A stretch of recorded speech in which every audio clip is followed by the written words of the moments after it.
other chamber. Joining me now is Texas Congressman August Pfluger. He is the chairman of the House Republican Study Committee. Mr. Chairman, great to see you. Thank you so much for being here. And you introduced this framework. You say it lays out a clear, actionable strategy to restore the American dream of home ownership while cutting energy prices. Walk us through it. Maria, it's great to be with you as well. The framework is very simple. It's common sense.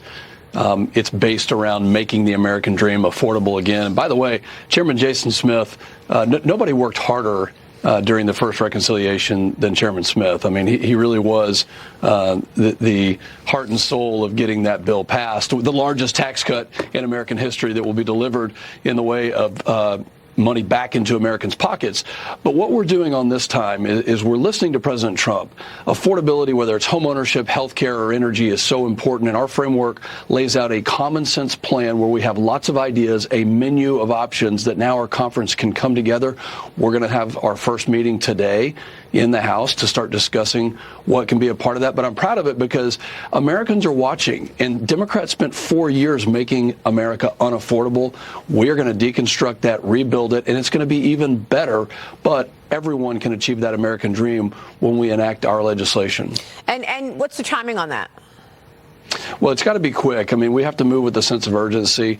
The scope and the scale can't be as big as the one big, beautiful bill, but as many of my colleagues have said, it will be just as beautiful. So it needs to move within the next couple of months. I think of it like a 2-minute drill in football, where we're moving quickly. We're focused on affordability. We're focused on making sure that, like homeownership, we've got a provision in there, Maria, that would get rid of capital gains taxes for those who are selling maybe rental home properties to first-time homeowners. And you'd be surprised to know that the average age of a first-time home buyer right now is 41 years old. That's not the American dream. Let's push that back down into the 20s and let families achieve that goal earlier. But you framed this as the opportunity to cut the federal deficit by $1 trillion. Is that realistic? Well, if you enact all of the pieces of legislation that we have in our current framework, that's true. Obviously, the Republican Study Committee is a fiscally conservative group, and we want to see a deficit reduction. So that's going to be a big tenet of it. Now the hard work begins of us, really talking about and having a dialogue and a debate about what can go in there. But it does need to save money. Just take Minnesota and the fraud that's going on. There's plenty of money to be saved. Wow. And attacking that fraud is a big piece of it. Well, that's a good point. Meanwhile, President Trump visiting the Ford factory in Detroit yesterday to tout his second-term economic victories. Watch this. The biggest reasons for this unbelievable success has been our historic use of tariffs. There was the tariff that made America strong and powerful in past generations. I ended 8 wars. Think of that, 8 wars. And without trade and tariffs, you wouldn't have been able to end any of them.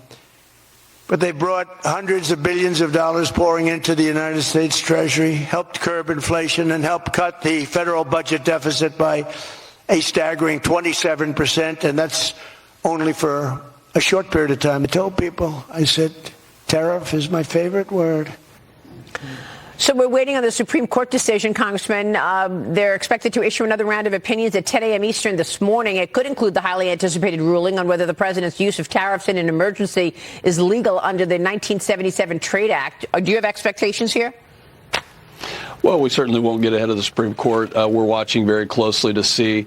And, I think when you think about what the task was in January of last year. I mean, we're just 1 year removed, almost to the day, one year removed from the president taking over. He had to supercharge the economy in 365 days, and he's done that. And now we have to build upon that success and codify his executive orders to make sure that this is long-lasting, that it doesn't go away in a couple of years.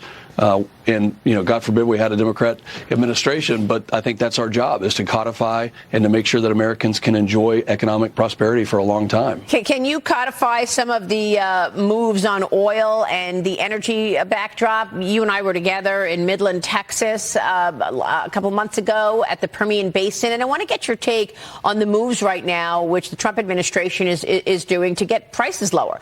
The administration reportedly filing seizure warrants to take control of more oil tankers tankers linked to Venezuela.